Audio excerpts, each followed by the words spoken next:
So, ayan guys. Share ko lang. Ayan. Hindi yan sa akin. Ganyan yung perang o kaya higit pa yung nahawakan kong budget.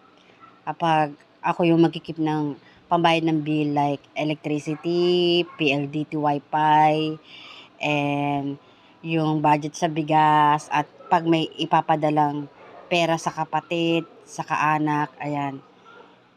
Ayan yung mga budget, pati yung pambiling gaas, ayan.